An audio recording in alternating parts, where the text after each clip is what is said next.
Bienvenidos al Picalibro. En esta oportunidad trataré sobre el concepto de la mala literatura.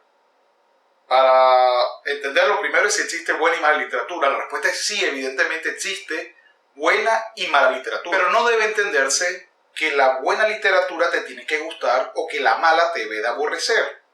Así, bajo el concepto de qué es buena literatura y qué es mala literatura, habrá que preguntarse si eso implica un gusto personal. No, para nada. No es fácil determinar qué hace una novela o un escrito, puede ser un ensayo o un poema, algo que se considera como literatura buena. Pero es fácil determinar qué se entiende como literatura mala. Hay 4 elementos que yo veo. Aparte, por supuesto, si usted lee en cualquier sitio le dirán que tenga buena ortografía, sentido gramatical, elemento contextual, etcétera, etcétera. Yo eso lo veo como bueno escrito o malo escrito. Eso no te aporta absolutamente nada. Para que quede claro, la literatura no solamente es la expresión escrita, sino la expresión escrita buscando algo. Y ese algo es tocar a quien lo lee, de alguna u otra manera. Primero, le falta originalidad. Cuando me refiero a la originalidad, no es que crea algo totalmente nuevo. Eso no existe. Cualquier novela la podemos enfrascar en uno o en 2 géneros. ¿Qué debe de ser esta originalidad? Esta originalidad se basa en que debe tener algún tipo de individualidad que te dé, efectivamente, o un elemento que se escape del mismo concepto que ha leído. Se los pongo en un ejemplo fácil. Tú puedes querer una hamburguesa del mismo sitio, McDonald's, por decir un ejemplo, y tú la comes y la comes y la comes y la misma, no cambias, y la comes y la comes. Llegará un momento donde tú dices, oye, vale, pero esto sabe igual a la hamburguesa de ayer y de antier y de antier y de antier y de antier. No importa que el local lo haya cambiado, es decir, no importa que hoy lo coma en mi ciudad, mañana lo coma en un aeropuerto, pasado mañana lo coma en otra ciudad. En principio todo debe saber igual. Cuando hablamos de literatura de género, ejemplo, la novela negra, la novela de aventuras, el bestseller, etc., debe tener unos componentes comunes. Esos componentes comunes pueden terminar siendo la novela muy predecible. Segundo elemento, una novela debe tener profundidad. A diferencia de una película u otros elementos artísticos que pueden ser simplemente lineales, tanto en el manejo del tiempo, es decir, empezó hoy día 1 y pasaron 5 días y terminó la novela en el día 5 y pasó el tiempo. Muchas otras novelas, por ejemplo, recuerdo Mario Vargas Llosa y sus descripciones corales. De repente venía una persona conversando y de repente venía otra persona que en otro tiempo, en otro momento y en otra ciudad continuaba la conversación. Entonces, no es que es complicado, sino que hay que utilizar un poco de razonamiento para entender quién conversa, para dónde van, aparte de que se requiere tener una secuencia coherente. ¿En qué se refiere esta profundidad? Esta profundidad se refiere simplemente a que el personaje debe de tener consistencia, debe tener personalidad propia, debe ser fácilmente diferenciable del autor. Es decir, que cuando hablamos de profundidad en la historia, y recuérdense que la literatura es contar historias, la novela en particular es contar historias, se supone que debemos de tratar de entender la motivación o las consecuencias. Es decir, o nos adentramos en la forma en cómo piensa el sujeto, o nos vamos desde el punto de vista externo y lo que vemos son las consecuencias de lo que ha hecho el sujeto. Eso en general son las 2 grandes divisiones de una novela.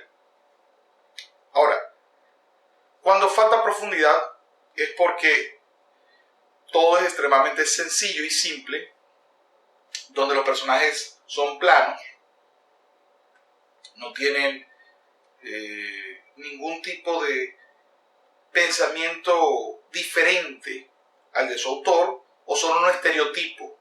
Si un estereotipo termina siendo una comiquita, una burla, un sinsentido.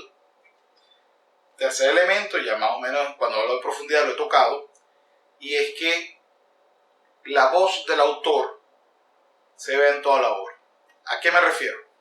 Una mala novela es aquella que no logra separarme el autor y sus pensamientos y sus convicciones de sus propios personajes. Por supuesto, si ya es profunda, uno ya esta otra, pues es difícil, si tiene profundidad en sus personajes o profundidad en la historia que está tratando de narrar, es difícil que escuchemos la voz del autor.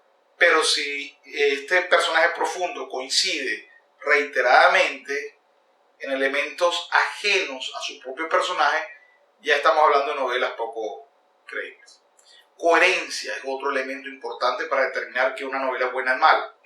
Ejemplo, particularmente el concepto de Narnia, a pesar de que la lectura infantil nunca me lo he podido tragar, pues no puedo tragarme que un niño que nunca había manejado un ejército, que no tiene la menor idea de táctica o de estrategias militares, vaya a vencer a un general con altísimos niveles de conocimiento de batalla. Eso no tiene sentido, aunque suene bonito en fantasía, es poco coherente.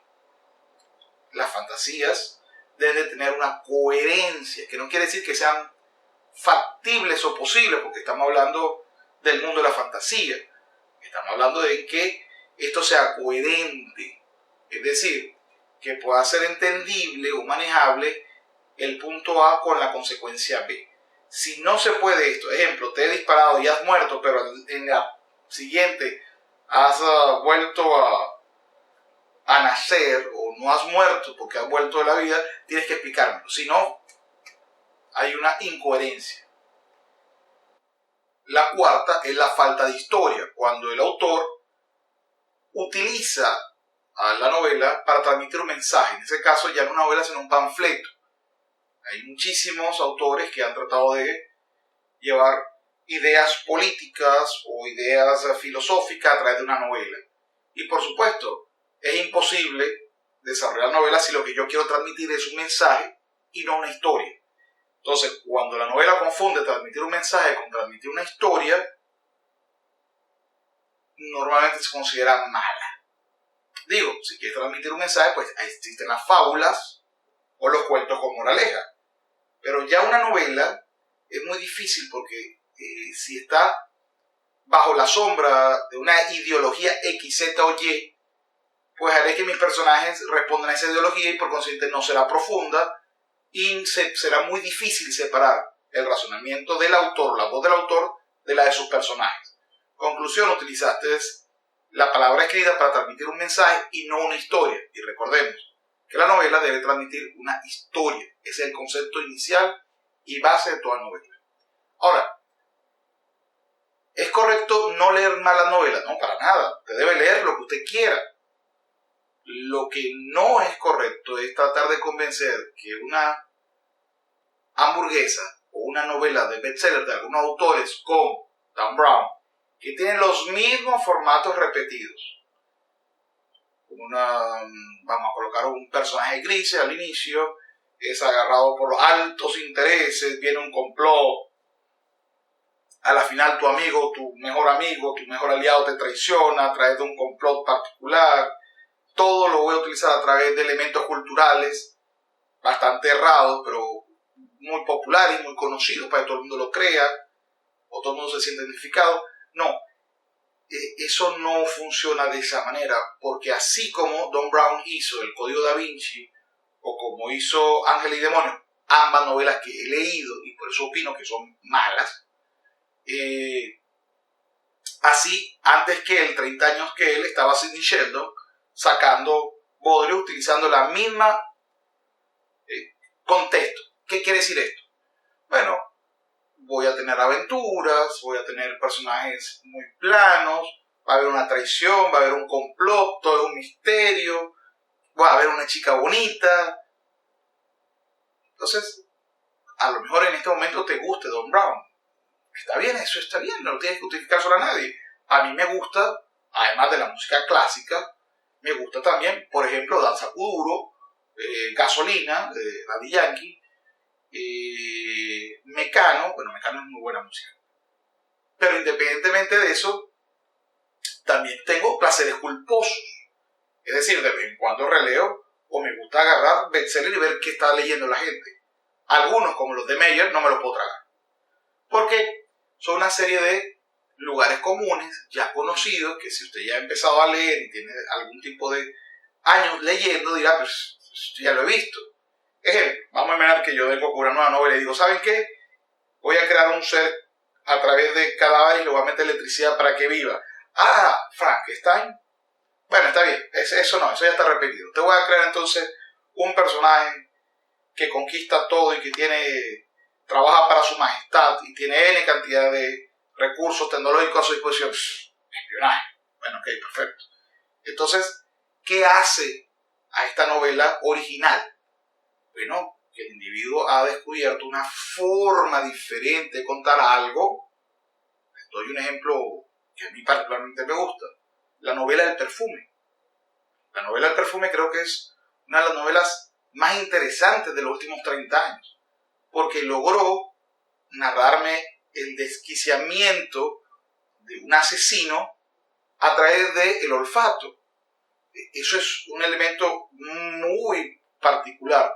Así como en algún momento Agua como Chocolate o algunas otras novelas han tratado de transmitirme sensaciones a través de la lengua o del gusto, lo que es complicado para la lectura. Pero algunas la logran, otras no. Bueno, espero que con esto aclarar el punto de si existe mala literatura y cuáles son los elementos. Ojo, el que tengas uno de los elementos no hace que la novela sea mala. El que tenga los 4 hace que la novela sea mala. Y por supuesto tendrá como consecuencia que la misma será seguramente una novela de raticos. Es decir, pasado cierto tiempo la gente repudiará la novela o cuando la vuelvas a leer dirás, ¿cómo es posible que esto me haya gustado alguna vez? Recuérdense, la lectura, que no es la literatura, la lectura es un hecho del placer. Si no disfrutas leyendo el Popol Vuh o leyendo a Borges, no lo hagas. Lee lo que te dé placer, lo que te guste, pero no trates de colocar como buena literatura eso que te guste. Así como no necesariamente es mala porque la vea todo el mundo. Espero con esto haber aclarado un poco más el concepto de lo que es mala literatura y por qué algunos autores como Meyer o Dan Brown entran dentro de este elemento. La principal característica es que estos autores no pueden darme una obra individualizada u original. Tanto así que Meyer ahora está haciendo un refrito de sus primeras series que tampoco era nada original. Es decir, que un vampiro se muere. Por favor, eso es Romeo y Julieta muy mal versionado, metiendo vampiros. Es como si hoy en día utilizara cualquier novela y digo, ahora es como un zombie que también parece estar de moda, y me digan, eso es una obra magistral, ¿por qué no te gusta? Y dice, por favor, en serio. Pero es que en serio vas a preguntar por qué no me gusta que hayan utilizado una obra, la hayan apenas modificado y me la presenten como nueva. Por supuesto, ahí no hay absolutamente nada individual. Y como la lectura implica un tiempo, pues prefiero perder mi tiempo en otras cosas. Es todo por hoy, espero les guste. Y si no les gusta, por favor háganme el comentario. Si no les contesto, no crean que es porque no deseo contestarlo, pues no les paro. O porque simplemente no me importa lo que digan, claro que me importa. Pero a veces pues el tiempo está en contra. Si quisieran otro tipo de opinión literaria, es decir, vamos a conversar de otra cosa, pues estoy a la hora. Me gusta mucho este concepto de lo que es la opinión literaria. Bueno, es todo por hoy y hasta una nueva oportunidad.